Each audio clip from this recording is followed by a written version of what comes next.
Good afternoon, everyone. Thanks for joining us today for the first of our webinar series on our successful projects through the Municipal Community Generation Challenge. Today, we're very excited to be presenting on the first project funded through that challenge, which is the Municipal District of Taber's RenuWell Project. We'll have some guest presentations on this webinar from the project team themselves, but we'll start off with a little bit of an overview on the MCCAC and the challenge itself. So we'll dive right in now, and as was mentioned in the Q&A, there's going to be a Q&A function through Teams Live there that we ask that everyone type their questions to throughout the presentation, and we'll get to those at the end. So my name is Mark Baxter. I'm the program lead for the renewables programs at the MCCAC, and also behind the scenes with me today from the MCCAC is Stephanie Ripley, project coordinator on the renewables team. So we're excited today to present on the Municipal District of Taber's RenuWell Project. Here's a little bit of an agenda for today. Just as I mentioned, we're going to do a quick overview of the MCCAC, who we are and our impact to date. We'll then cover the challenge itself, the program background, how it came to be, its goals, and then the application process that these projects went through. We'll then be passing it over to the team from the MD and the RenuWell Project to talk about their initiative, the progress they've had to date since being announced as successful in the program, and what's to come, and then we'll definitely have some time for question and answer after that. So we also just wanted to make a quick acknowledgement that this presentation is being presented, at least from my side of things here in Edmonton, from Treaty 6 territory, and acknowledge the many First Nations, Métis, and Inuit whose footsteps have marked these lands for centuries and whose presence continue to enrich our vibrant communities. We have presenters from all over the province today, in southern Alberta, as well as obviously the MD being on the line, so that would be in Treaty 7 territory. So about the Action Centre itself, the Municipal Climate Change Action Centre was founded in 2009 as a collaborative initiative between the Alberta Urban Municipalities Association, Rural Municipalities of Alberta, and the Government of Alberta. And hopefully most of you are aware of our work by now, but essentially came about to provide support and funding to municipalities across the province to undertake clean energy and energy efficiency projects, be sort of an education resource and one-stop shop for all those needs as these projects become more and more common. Our impact since 2009, a couple of quick stats for you. 337 participants have completed almost 600 projects through our programs to date. In terms of renewable energy specifically, we have 14 megawatts of installed solar energy capacity on the grid right now, definitely not including the projects from this challenge, which will be increasing that number very significantly, which we're very excited about. We've had over 435 full-time jobs created in Alberta's solar and energy efficiency industries. And in terms of the climate impact, we're very proud of the over 380,000 tons of CO2 equivalent emissions that have been avoided as a result of the great projects from Alberta's municipalities. So a little bit of a background on the challenge, the Municipal Community Generation Challenge, the program that everyone here today is here to learn about, and the successful projects that participated through it. The program was delivered in partnership with Alberta Innovates through their Climate Change Innovation and Technology Framework, or the CCITF. Basically, this partnership between MCCAC and Alberta Innovates developed as we had a shared goal of supporting Alberta municipalities in developing low-carbon community-scale electricity generation projects, specifically through the development of network partnerships and recognizing that these types of community generation projects really do require that community aspect and the partnerships and network building being a key piece and wanting to really be there to facilitate municipalities who may be newer in this space as to who the players are in the province that can assist them with developing projects like this. So the program itself was aiming for projects which would produce significant community benefits, including reduced GHGs, diversification of the local economy, and knowledge transferred to other municipalities from those projects that were successful to hopefully lower barriers in the future so that more municipalities can follow suit. The program itself launched in March of 2019. It was delivered in a multi-stage application process, which we'll talk about a little bit more in the next slides. The program required the lead applicants be Alberta municipalities, and as far as the network development, it required that municipalities then partner with at least 3 other entities, and one of these was required to be an Alberta small to medium-sized enterprise, or an SME, as they are defined. As far as the actual projects themselves, projects needed to meet the definition of a community generating unit as per Alberta's new small-scale generation regulation, which was developed just prior to the program launching and was really announced with the intention of lowering barriers for community groups in the province to take on the development of community scale renewable energy projects and really take the next step from just microgeneration and self-supply. So for the multi-stage application process that we ran, all projects were having to pass through these 3 stages to be successful. So first stage that we ran was a letter of interest, or LOI stage. The submission deadline for this stage was May 10th, 2019.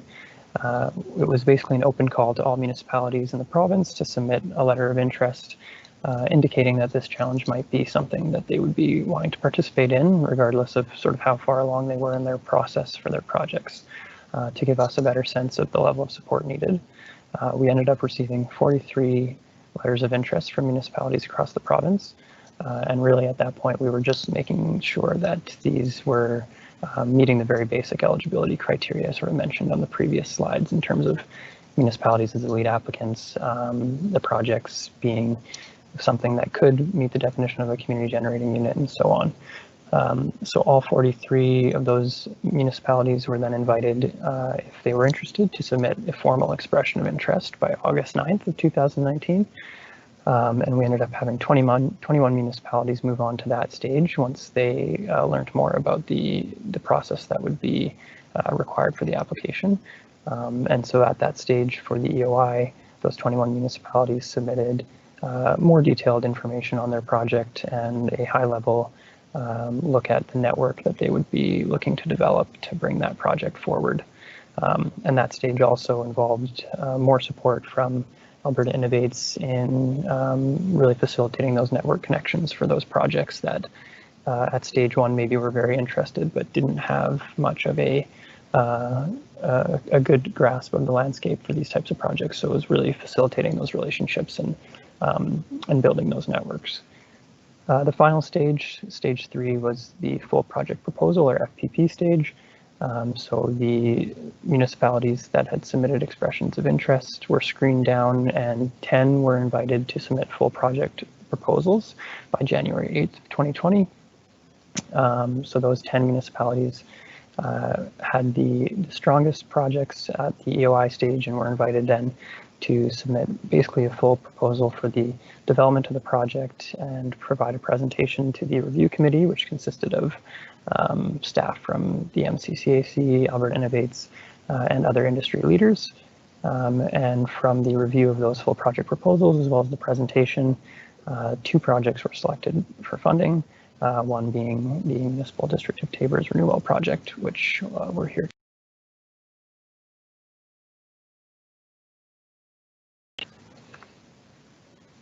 Sorry about that. So just a very quick overview of the project before passing it over to the team. As I mentioned, this was one of the 2 successful projects of the challenge. They will be receiving a total of $2.1 million from the Action Centre in funding to support the capital development of their project. The goal of the project is to develop 2 megawatts of distributed generation solar PV on abandoned oil, inactive oil and gas well sites in Alberta. So obviously this is a project that's meeting a tremendous need in the province right now that we're very excited about. And it's a partnership between the MD irrigation districts in the area and the SME from the project network. So with that, I will not take any more time from the project team themselves. And I think Keith Hershey will be the first one to speak here. So Keith, if you want to go ahead and throw your slides up, and I'll get your video queued up as well. And you will have to unmute yourself as well.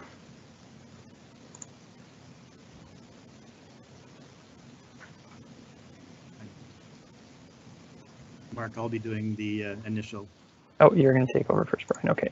So Keith, you can throw those slides up, then I'll get Brian's video going here.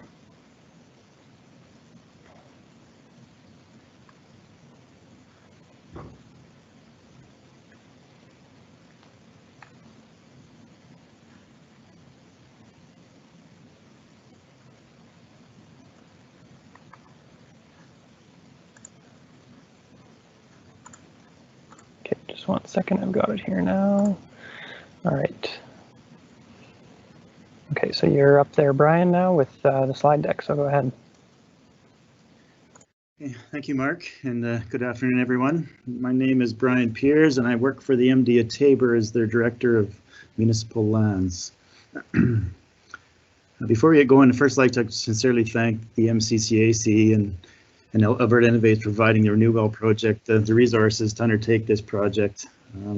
Also like to give a special shout out to both Mark and Stephanie for their unwavering support of our team through both this project and the previous project with the Community Generation Capacity Building Program.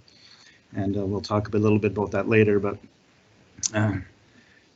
and thanks again for hosting the webinar and having us present our project. We're pretty excited about this and what the potential is for the MD of Tabor and Southern Alberta and beyond.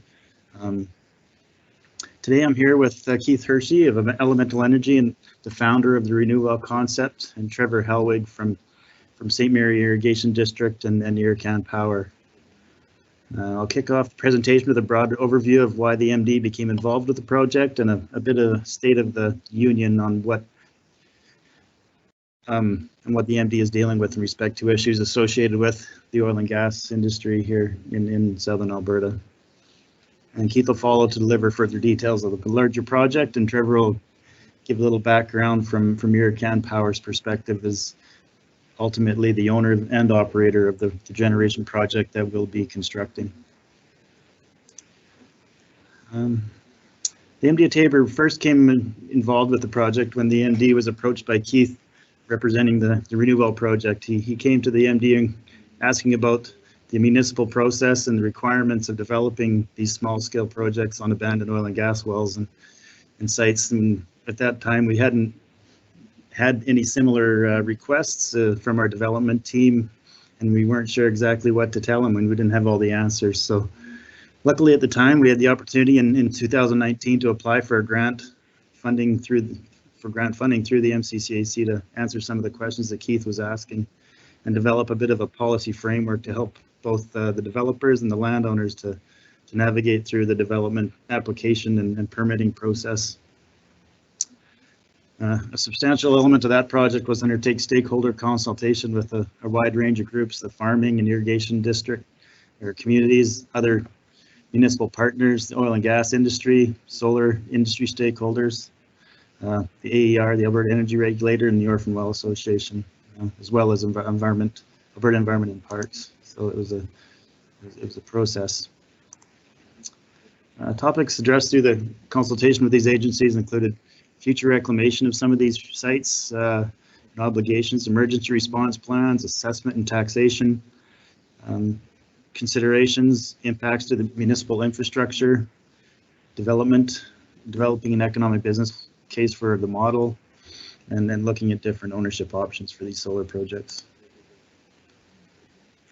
Another one of the deliverables of this work was to develop a solar energy surface lease that fairly represented both the landowner and the solar developer. The results of this work will be shared shortly here through a best practice guidebook and final report, which we'll be releasing soon. As a follow-up to the policy work, the MD and the RenuWell Project were fortunate enough to reply and receive grant funding through this program. To receive $2.1 million, as Mark had referred to there in his presentation, to develop 2 megawatts of power and solar energy generation on 2 or 3 abandoned sites in the MD of Taber. To accomplish this, we needed a partner to come into it too with some capital, and that was in the form of the Irrican Power, the electrical generation arm of the 3 irrigation districts here in southern Alberta, locally, the St. Mary's River Irrigation District, Taber and Raymond Irrigation Districts. Other partners continue to include the Canadian Solar, Skyfire Energy, Medicine College, Iron and Earth, and New Wave Industries, and Keith will expand on that a little bit later in his presentation. As far as the presentation goes, I'll start with a brief introduction on why the MD became involved with the RenuWell Project from a municipal perspective, and explain some of the challenges that we've been facing here in southern Alberta as far as the oil and gas industry. Keith will deliver the bulk of the presentation, providing details of the project and where we are today, and Trevor will follow with Irrican near the St. Mary Irrigation District rationale before becoming involved in the project itself. I think we can go on to the next slide, please. It's no surprise that the oil and gas industry here in Alberta has been facing a monumental challenge, to say the least, and as municipalities, we're witnessing the impacts of these changes on the landscape and in the council chambers at budget time. Just a brief overview here of what we've experienced, I guess, in our area as far as the oil and gas industry is just it's an old historic field that is becoming in many cases non-financial to continue to operate. And because of that, we see significant delays in lease reclamation. Companies just don't have the resources to address some of their long-term liabilities that are on the ground. It says here 30 oil and gas companies have gone into receivership. I would argue there's many more than that now. This is an older slide. We hear about them daily. And the inventory in the Orphan Well Association wells has just exploded in the last while. And again, this is an older slide, but even from 2012 to 19, you can see that the increase up to over 3,500 wells now, and probably far north of that. Dealt with significant weed control problems on not only our lands as a municipality, but many landowners too in our area. And then the companies just aren't paying their surface rentals anymore. You can see on the right side of the slide there that there's a huge increase in the number of leases that landowners are having to apply to the Surface Rate Board to receive the rentals. And just as a municipality themselves here, the MD of Taber is a significant landowner, and we have currently over 170 active Surface Rate Board applications out there. So we have about 600 leases, so it tells you that over 25% of our wells now we're having to go to the Surface Rate Board to receive our rentals through. Next slide, please.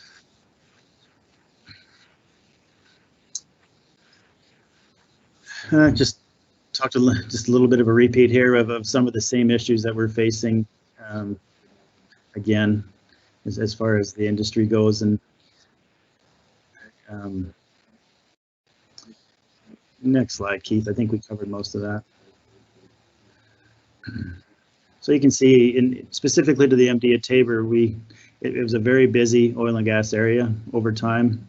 There was over 10,000 leases, or approximately, 10,000 leases that were drilled or wells in the MD. Currently, only 25% of those are active and producing, so it leaves a lot of wells that and a lot of reclamation and cleanup that has to occur to catch up to that.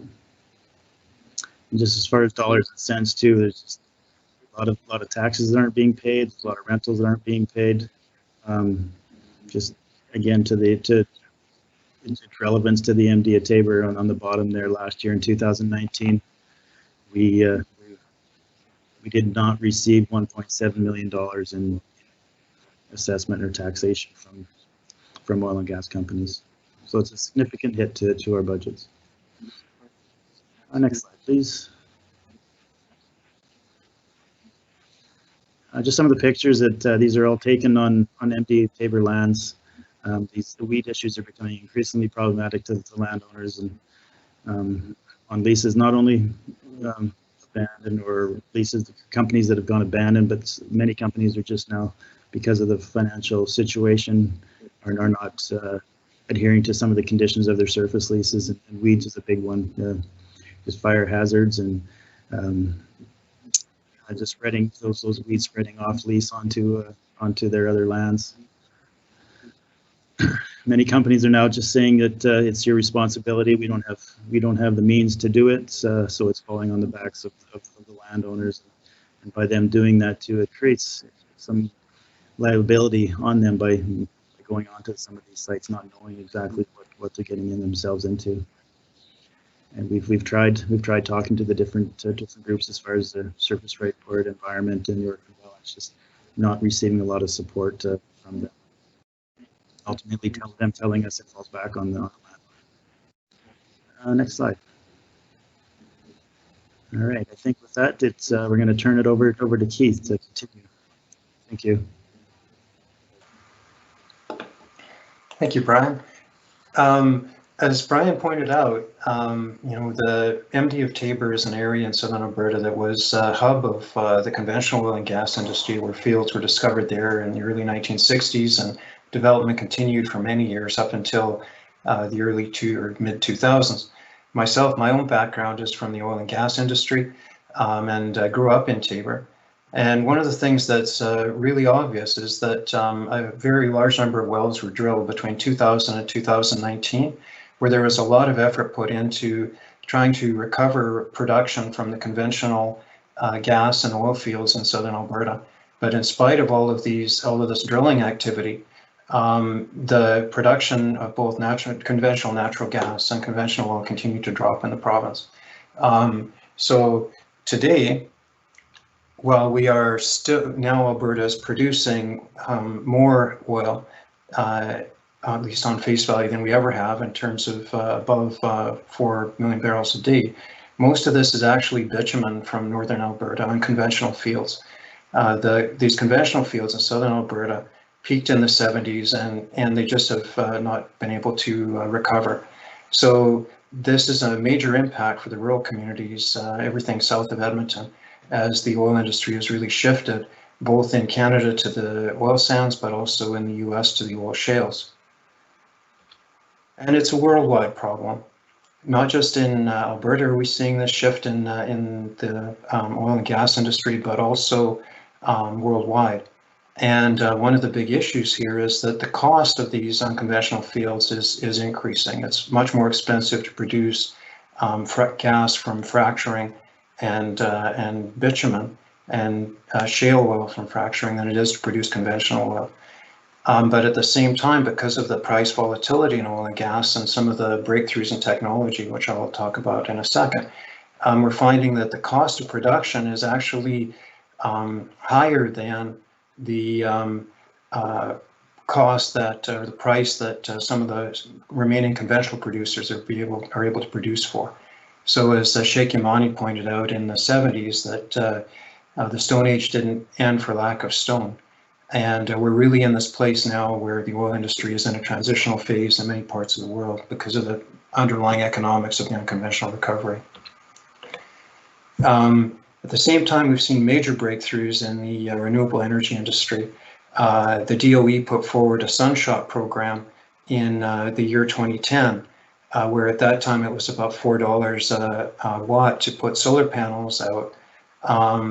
And the DOE set a goal that within 10 years it would be $1 a watt to put utility scale solar on the ground. And that goal was broken in 2017 when the sunshot goal of $1 a watt for utility scale solar was met. So as the cost of solar has continued to drop on the right-hand side of the slide, the deployment of solar has rapidly grown. On the other side, on oil and gas, we're still very dependent. Worldwide, over 80% of our energy comes from fossil fuels. But the cost of producing oil, as we've been forced into more and more difficult fields, the cost has risen from typically around $5 a barrel average production cost worldwide to above $20 a barrel average production cost worldwide.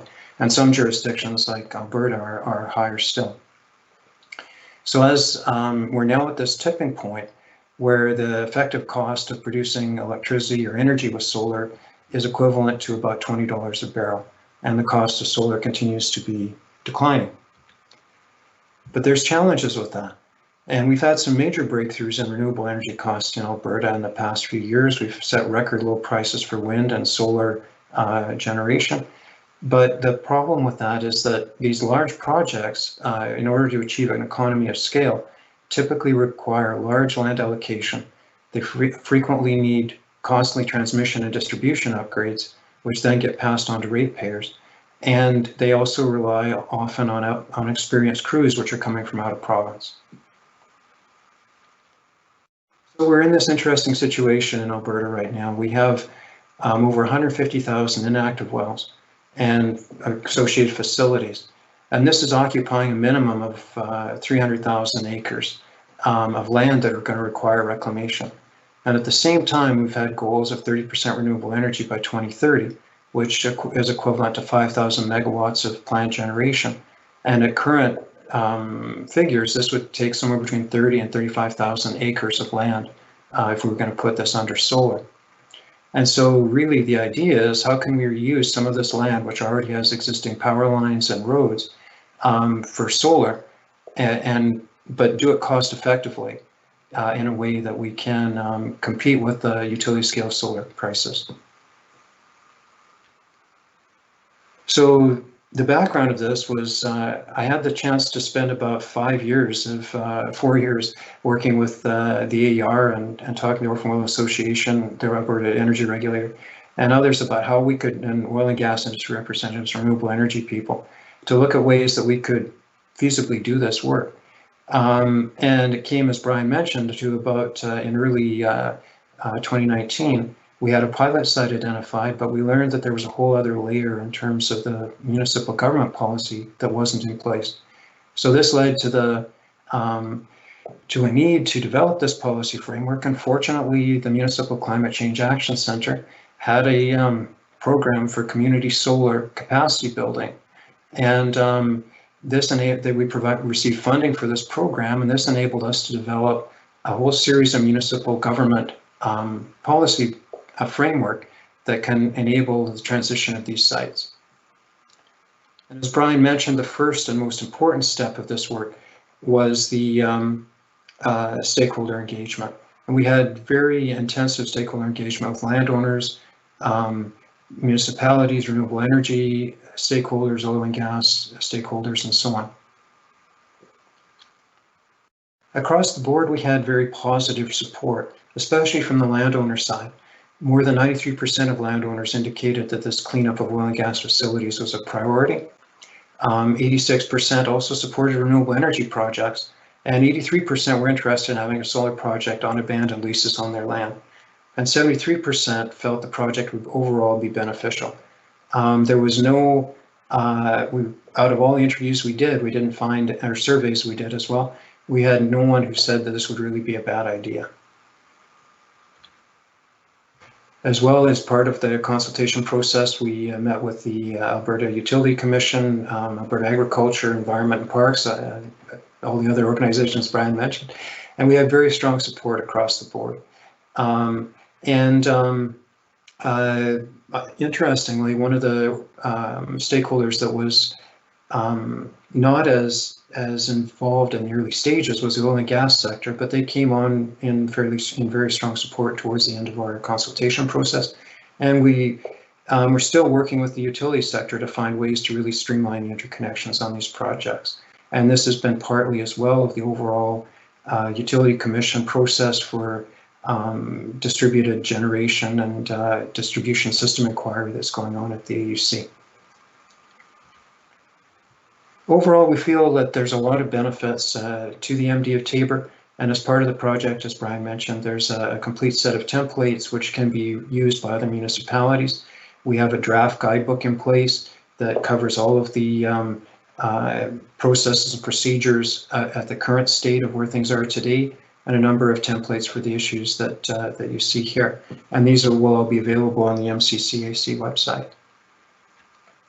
So if we really look at comparative analysis, you know, we're all aware of a very large solar project going on that Green Gate Power is doing. It's a 400 megawatt project. They have leased 4,700 acres of land. This 400 megawatt project is going to be built on about 2,000 acres.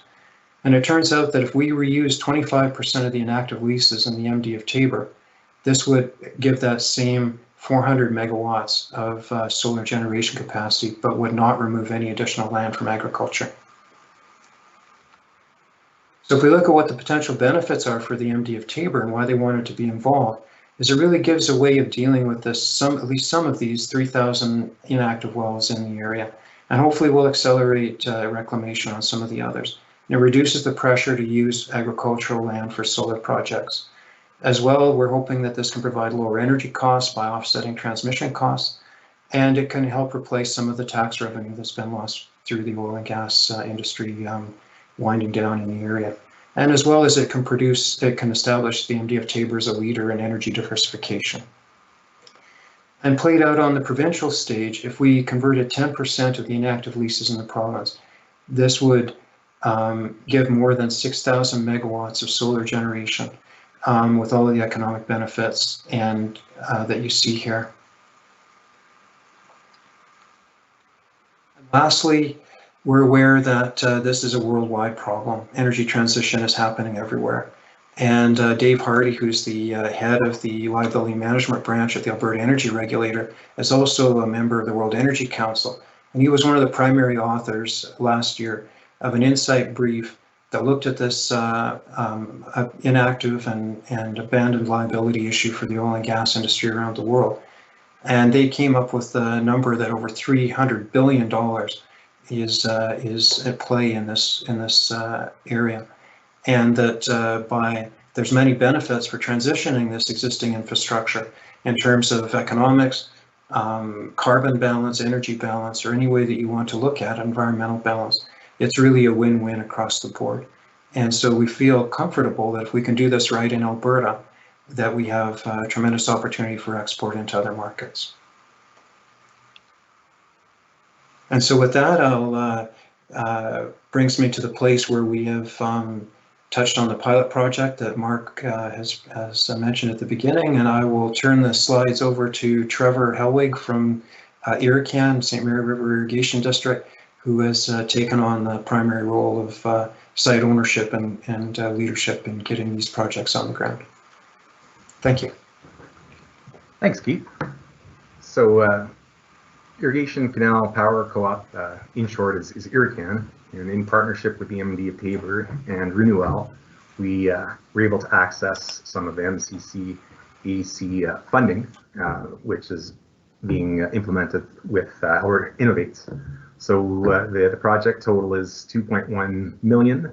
It was awarded in August, and we're looking at building 2 megawatts of solar generation on 2 to 4 Orphan Well Association sites in the MD of Taber. Next slide, please. So Iracan, we are a co-op. We're owned by the St. Mary River Irrigation District, Taber, and Raymond Irrigation District. We have about 36 megawatts of hydro capacity existing. Our hydro sites were built between 1994 and 2004. As well, we've implemented about 2.5 megawatts DC of solar microgeneration. Currently, we only have about 700 kilowatts online of solar. So we are providing 1.4 million towards the project. Those are some of the matching fundings that are going in addition to the 2.1 million from the MCCAC in return for ownership. So that this allowed us to pursue the project with the MD, although the MD doesn't have an ownership share. and there's no conflict with Section 95. Next slide, please. So our motivation is as shown here. We have rising electricity prices caused by delivery charges. Large-scale projects, non-renewable and renewable, often require costly upgrades to the transmission and distribution networks. Unlike larger projects, we are distribution connected. But if you look at the graph on the right, transmission distribution, basically it has doubled over the past 10 years. These are charges incidentally from the irrigator, Laurent Torrey, one of our former chairs with SMRD, and the irrigator just north of Grassy Lake. So as a major user of electricity and as a water utility with a large service area, the irrigation districts have high operating capital costs. So that's why we're doing these projects. Solar microgen, it's a fantastic way to offset electricity costs and diversify our revenue. We also really like these projects because they're repurposing underutilized brownfield sites and not taking away from grid agricultural land, which is really important to us as irrigation districts and as an organization. So you can see the motivation here that the solar generation correlates with power needs, specifically irrigation. Peak irrigation, it coincides with peak solar production, so it really makes sense. It's a great way to help offset our pumping costs and help support the grid with respect to offsetting high irrigation load during the day. So some of the specifics about the project, we are looking at developing about 2 megawatts DC of solar arrays on abandoned oil leases. Key objective is to increase distributed solar generation to support seasonal irrigation power requirements, conserve land for agriculture, accelerate oil field reclamation, and help diversify the economy and create employment, as well as to generate revenue for the MD and of course for the irrigation districts. So some of the outcomes are that we want to prove the concept that this can be done in an economic fashion and provide clarity for some of the issues as we work through them with regards to regulatory issues, and provide capacity of solar to offset transmission build-out requirements specific for substation upgrades and whatnot. So this slide shows the dream, what would happen if we were to go beyond the goal of this pilot project and go beyond building 2 megawatts of solar. If we were to roll this out and be able to do this on all the leases in the MD Tabor, the economic impact would be immense. So we hope to prove the concept, and we'd like to see this expand and achieve full commercialization over the next 10 years. So if we can go to the next slide, we can talk about some of the achievements to date.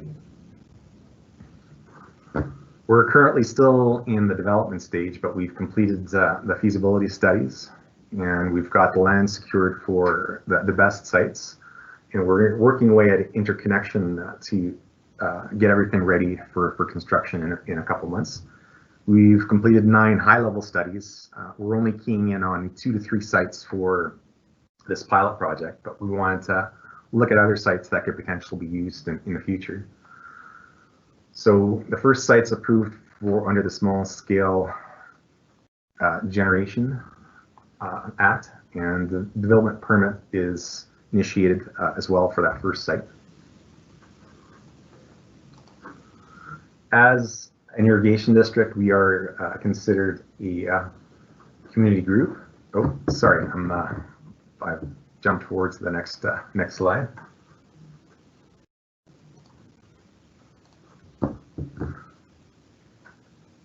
So again, irrigation districts are we are defined as a community group under the Small Scale Community Generation Regulation.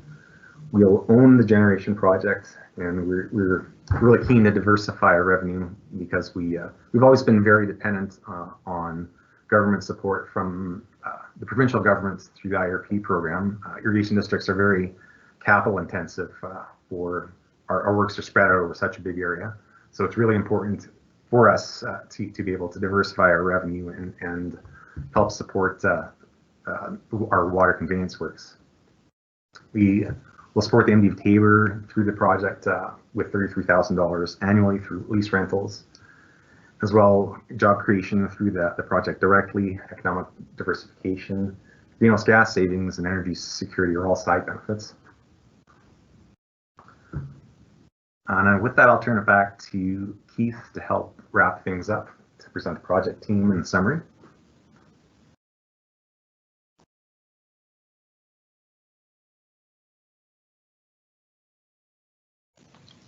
Oh, you're just on mute there, Keith. That's right. Thank you. Thank you, Trevor. And a big part of this project, as Mark pointed out, was in building a network, as this is a broad-ranging project with a lot of different components and stakeholders. So as part of our team, we have the Brian Pierce is the project manager from the MD of Tabor. I'm also taking care of kind of a leadership role, coordination role in the project. And Trevor is project champion and leadership at SMRID Hurricane.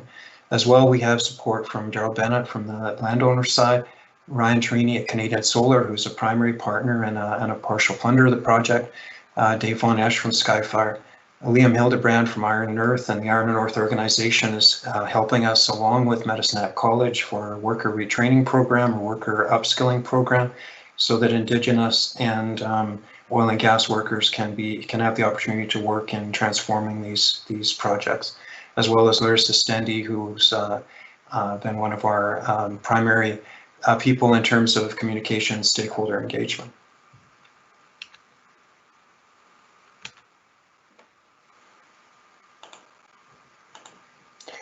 So in summary, our vision is that to bring together this wide range of stakeholders, government, oil and gas industry, renewable energy companies, academic institutions, to really find a way to prove the value of integrating solar into our energy mix and at the same time accelerating the cost-effective reclamation of oil and gas infrastructure liabilities.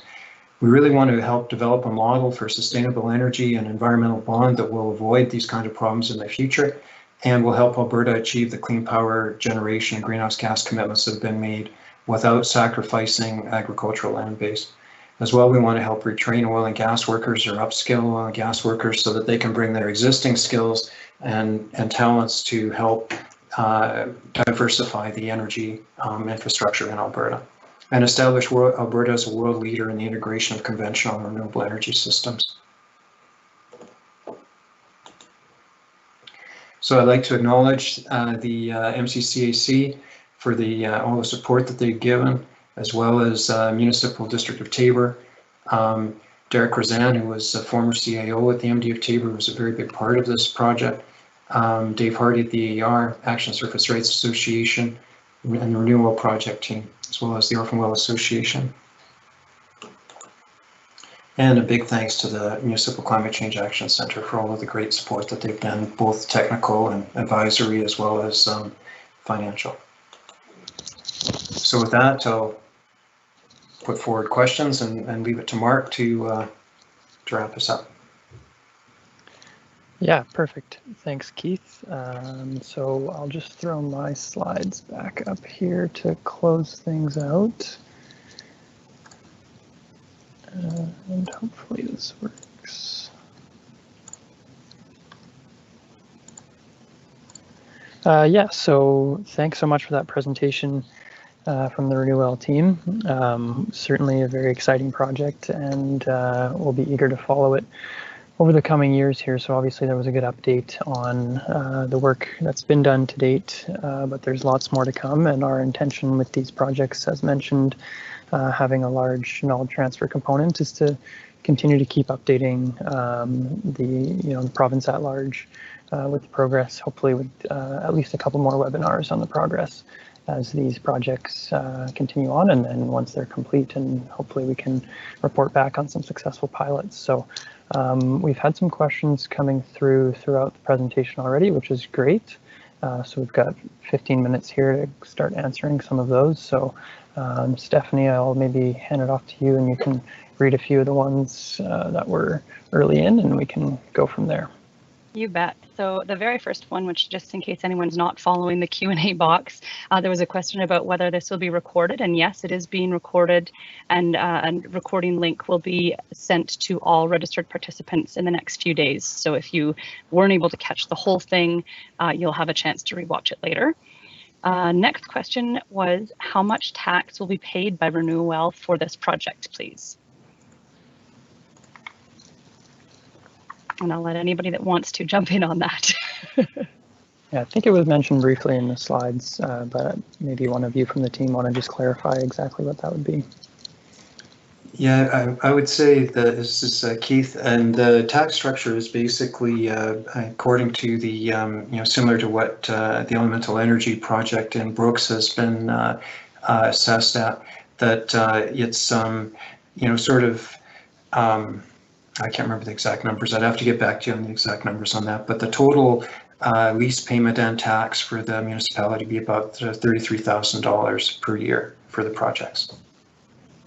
Great, thanks, Keith.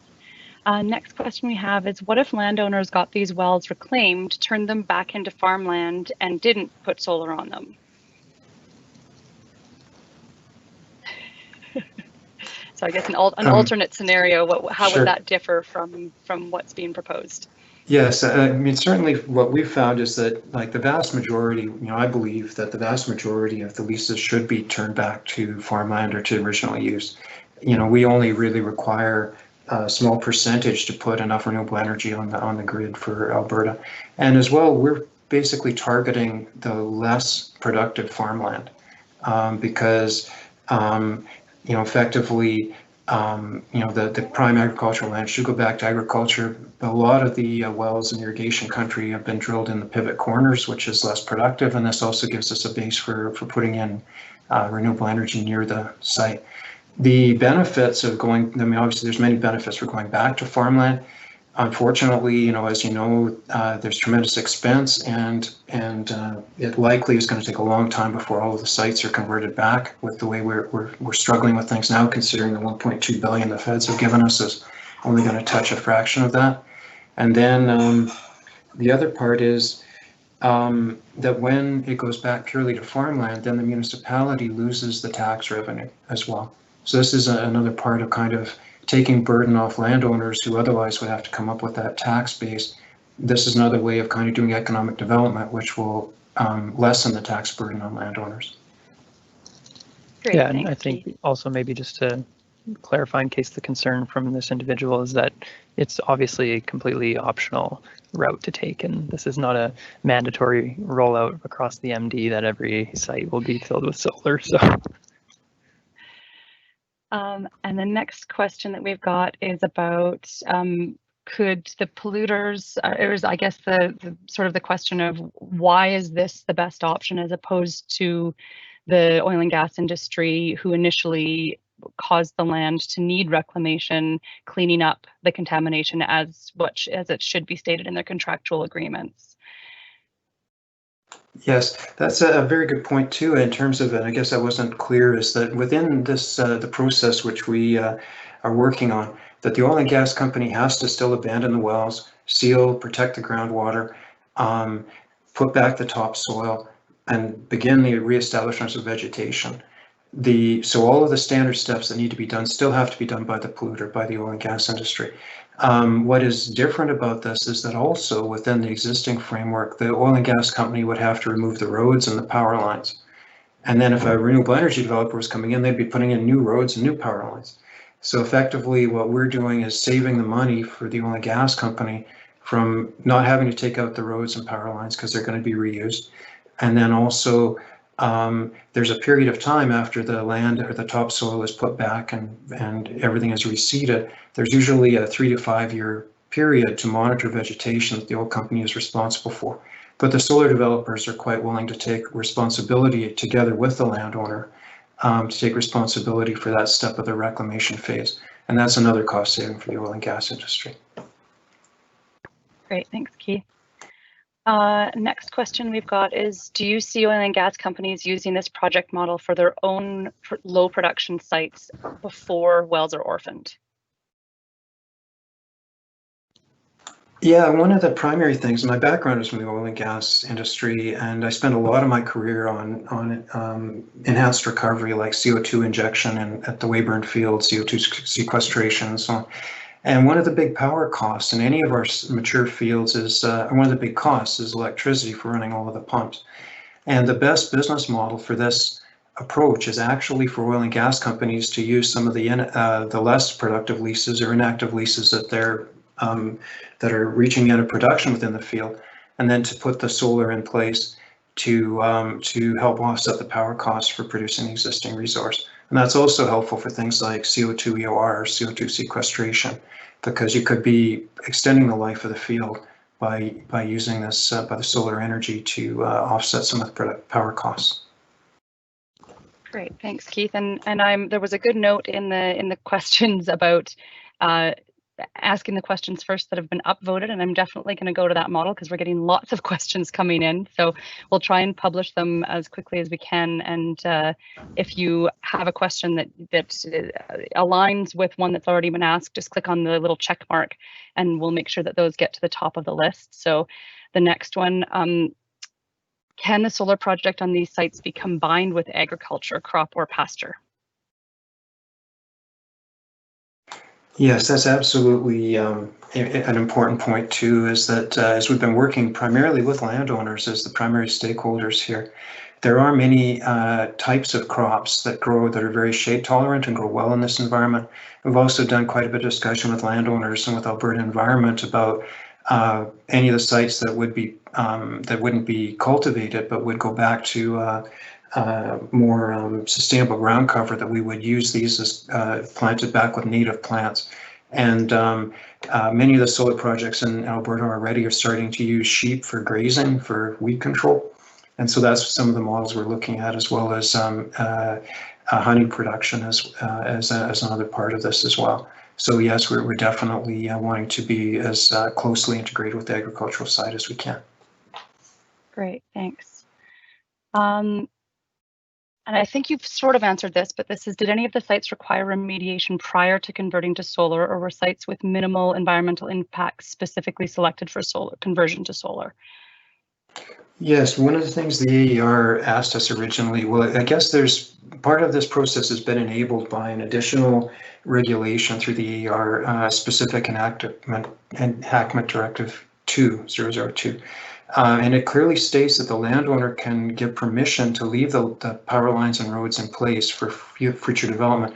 But if there is contamination, that is not eligible. So if there's any actual contamination, that has to be remediated before the process can go forward.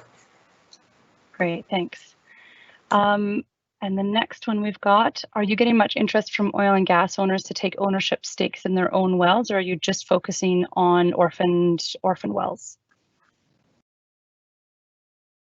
We've got really strong interest from some key oil companies who are basically where their reclamation teams are working with us, so that we can coordinate handoffs of projects, because otherwise they could end up taking roads and power lines out for sites that would be really good candidates for solar. So there's one very major producer in the province is working closely with us, as well as the city of Medicine Hat with their oil and gas division is working closely with us. And we've had interest from a few other companies as well. But this is really, I think, an evolving area that there could be a lot of benefit. Great, thanks, Keith. And what happened to the wells in the areas, in those areas that were reclaimed or reused? Are they monitored for leakage? Yeah, Alberta, it's hard to go very far in the province without running across an old abandoned well. And some of these wells are certainly, there are some wells that are leaking, and there's increasing work being done from the AER side to monitor methane emissions. So one of the things that we have to consider in our work, the same way as if a subdivision developer comes in and puts in a subdivision around an abandoned well, is there has to be enough space to get our service rig in if a leak comes up later, so it can be closed. That's a very important question, and something that we need to consider for all development in the province. Great, thanks, Keith. Next one I've got is, will projects have contractors bid on installation, or is Skyfire Energy sole source for PV design, engineering, and construction? Well, within the pilot project, part of our application criteria, as Mark pointed out, was that the network, the team had to be in place, and that was part of the evaluation criteria. So Skyfire is the primary, one of the primary SMEs for the installation. Once the pilot's in place, Canadian Solar is interested in a commercial development, and I don't know how all of that process will go forward. Great, thanks. And how are we doing time-wise, Mark? Do we have time for a few more? Yep, we've got 5 minutes left in our allocated slot, and then I think as long as everyone else has a bit of flexibility, we can stick around for a few more. Super. I think we've answered all of the upvoted ones, so I'm just going to try and go through. There's a lot of them here. So let me just... I'll try and get rid of some of the ones we've answered as well. Sure, just to clean that up. So the next one we've got is... so agricultural, the land being used is agricultural land that under the SRA is to be remediated and returned to its original state for these projects and to the property owner. Is there no way of, sorry, this is more of a, yeah, in no way is this saving agricultural land when it is converted to solar PV, correct? And I think that one was sort of already answered, but Keith, I don't know if anybody wants to jump in on that. Yeah, I mean, I guess our point would be that there's about 300,000 acres in the province that are currently under inactive wells, and another probably 200,000 that are under wells that are still to some extent producing. So that land, so we're missing 300,000 acres of land from or beyond, maybe 500,000 acres that have been taken from agriculture. And one of the things that's happening is as renewable energy is stepping up, projects are taking hundreds of acres for a typical solar project.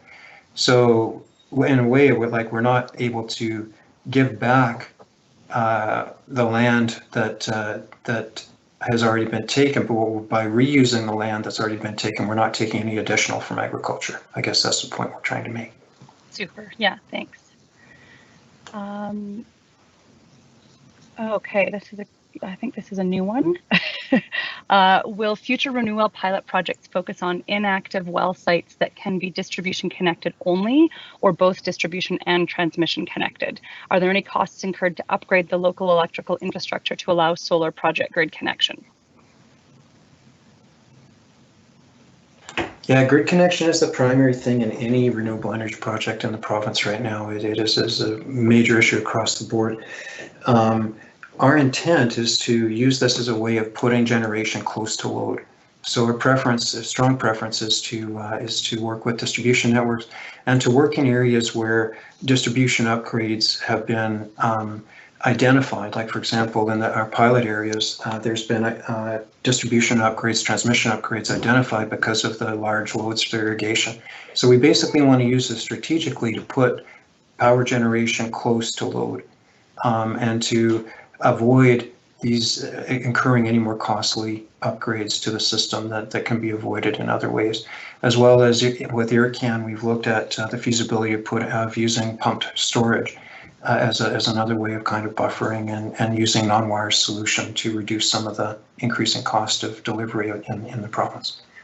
Great, well that leads perfectly into the next upvoted question, which is, are you looking into storage opportunities to allow power to be available during night or on cloudy days?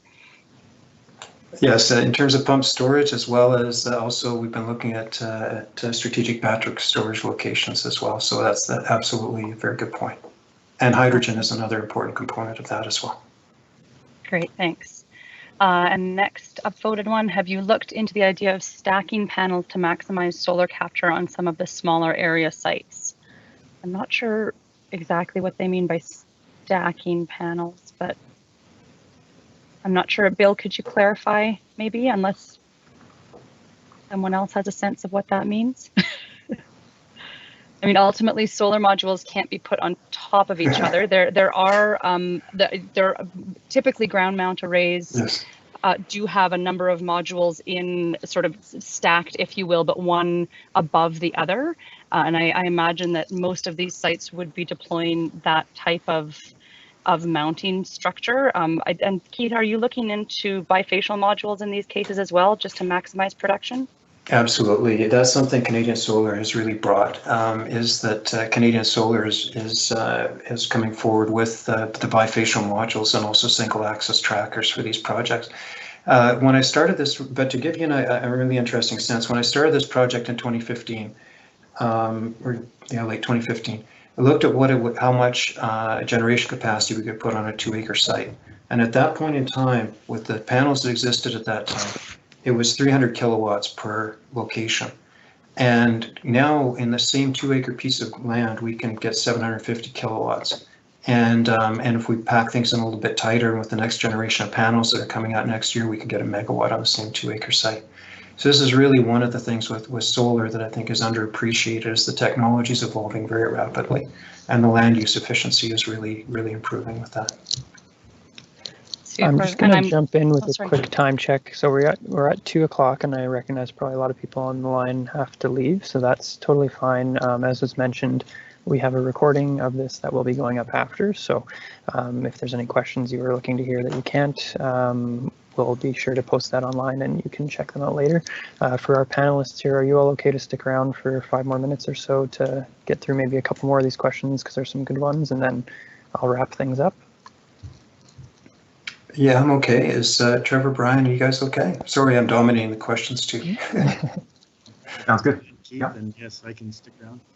Okay, great. So let's do a couple more stuff and then I'll Yeah, you close it bet. out. I just want to, this one's more of a comment. It just said, Keith makes a very good point that the petroleum industry could or should be using low producing leases to produce solar or green energy. Very interesting in sheep farming and honey production. That is an idea that we have not heard of previously. So bravo for that. That one was upvoted. So we just want to make sure that you hear that. And then we had a question here about irrigation. Is the MD of Taber going to take on responsibility of more irrigation and do environmental assessments to see to it that this is a good idea or sustainable? Some are of the opinion that irrigation districts are not something to be taken lightly. Where is all the water to come from? So I guess more on the irrigation question side, that's maybe for you, Trevor. Sure. Well, the irrigation districts are continuously working on improving our efficiency to make sure that we're making the best use of what is a limited resource. So, the MD of Taber, we have irrigation in most of the municipalities in southern Alberta, from Warner, Taber, Lethbridge, County of 40 Mile, all the way to the MD of Cypress. So yes, there's an environmental impact to everything we do, but we're a growing world, and if you eat a sandwich for lunch, well, you got to thank a farmer. That's how we look at it. Irrigation, it just adds value to agriculture and to the local economy. So sure, there is an environmental cost to it, but we feel it's contributing to the local economy, and we're doing the best to manage the resource in the most responsible manner possible. Awesome, thanks. So we've got one here. Sorry, I'm just trying to go through and now do them in order, because I think we've done all the upvoted ones. Which petroleum leaders or companies are working with RenuWell to support this pilot project?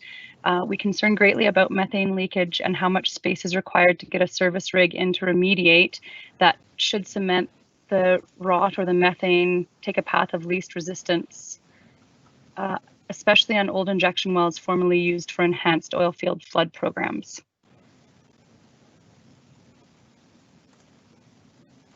Yeah, those are very good points. And in terms of the oil companies, I don't know if I really should be at liberty to say without their permission at this point, but I could fairly say it's one of the largest producers in southern Alberta that we're working closely with. And that's also one of the most responsible companies in terms of reclamation and abandonment protocols. Now, in terms of the surface rig and the leakage with different wells, is an extremely good point. And the risks around the old injection wells are particularly high, and that's one of the criteria that we look at in our process to avoid those points. And then also, we have to leave a space for service rigs to get in. So either the rigs have to be movable around the old wellhead, or we have to leave space to be able to bring a service rig in. But that's also the same thing if you're putting in housing development in the province as well. It's an important issue, and we all have to be cognizant of it. Great, thanks. I think we've got 2 more here, and then we'll end our questions. So, so as landowners, we're potentially supposed to be given back our land as Alberta property owners. correct. By transferring the contract from one energy company to another goes against the fact that property owners should be able to retrieve our lands once the lease is reclaimed. Is that correct? Yes, that's absolutely correct. And one of the things is, as you're probably aware, with the oil and gas industry, landowners really don't have a choice. If there's mineral rights that are sold to a producing company, then one way or another, that producing company is given access to that land. That's not true in the renewable energy sector. Everything in the renewable energy sector, when it comes to land leases, they're purely optional. And so in our situation, it's really a matter of if the landowner's preference is to have the site returned to agriculture and brought back to its initial state, or to even its wilderness state, whatever that state is, then that's absolutely has to be respected. And also at this point in time, it's not possible to do renewable energy development on Crown land. So all of that land is supposed to be restored to its initial condition. For our part, we're looking for cases where a landowner has been, like my family has a farm ourselves, and we have some leases on grassland that are not very economically productive for agriculture. And when those leases are no longer active and the land is put into reclamation, I would personally prefer to use that for solar, because I know I would get more return on investment than if I were to take it back to grassland. But it's purely up to the landowner's choice. There's no compulsion. There's a new lease, so it has to be negotiated between the renewable energy developer and the landowner. And there's not any kind of compulsion or simple transfer. It's a new lease agreement, and it's purely optional. Super, thanks, Keith. And I think the last one is, I can probably answer, or either Mark or I. It's actually about bifacial modules. So it's just saying, please describe bifacial modules. They're not familiar with the technology. So I know I mentioned this earlier. Bifacials, basically, they're new-ish. They're definitely coming down in cost, and they're much more commonly seen now, especially in ground mount arrays. But it basically allows for the light energy that's being picked up by the solar PV modules to be gathered or be captured both from the front and the back of the module. So instead of having an opaque back sheet on the module like would have been in the traditional case, it actually is glass all the way through, and so the light penetrates through the module. It bounces off of the ground underneath, so the albedo effect that comes from that light reflecting off the ground underneath and hitting the backside of the module, and so it increases the efficiency of the module because it's able to capture light from both sides. Yeah, that's perfect. Thanks, Steph. Yeah, no problem. So we're now 2:08, so I think we've taken up plenty of our panel's time, generously giving us a few more extra minutes here. So thanks to everyone for those great questions. There was some really great discussion there. Hopefully that clarified some of your questions. And obviously feel free to reach out to us or the team if there's any beyond this presentation, and we'll be happy to try and answer those as well. A couple last slides here to close things out. Just wanted to highlight some of the other work that the Municipal Climate Change Action Center is involved in beyond just these projects through the Municipal Community Generation Challenge. So we have a number of other programs you'll see on the screen here. We have Municipal Solar Program for microgeneration scale PV. We have the Electric Vehicles for Municipalities program and the Recreation Energy Conservation program, which are also specifically for municipalities to take on those types of projects, and some incentives are provided. We have the Municipal Energy Manager program and the Partners for Climate Protection program, which are really intended to build the capacity within municipalities to take on more of this type of work, whether that's through a dedicated staff member at a subsidized cost or through an advisory network led by some of our internal staff here. And then last I was going to mention is our newest program, the Clean Energy Improvement Program. So this is a program that the MCCAC is taking over from Energy Efficiency Alberta as of next month. It's more commonly known as a PACE program, Property Assessed Clean Energy. So MCCAC will be the province-wide administrator for that. And if your municipality is interested in finding out how to go about getting involved and potentially running a program like that through your municipality, definitely reach out to us and we can put you in touch with the right folks there as well. So another big thank you to everyone for attending today and to our panel. If you're interested in hearing about the second project that we're funding through the challenge, We'll be back here same time and place tomorrow with the Métis Crossing Solar Project, which is the second project that received funding through the challenge. We're very excited to hear from them as well. So thanks again, Brian, Keith, and Trevor, and Stephanie for your back-end administration. And we'll sign off now, and thanks again, everyone. Bye-bye.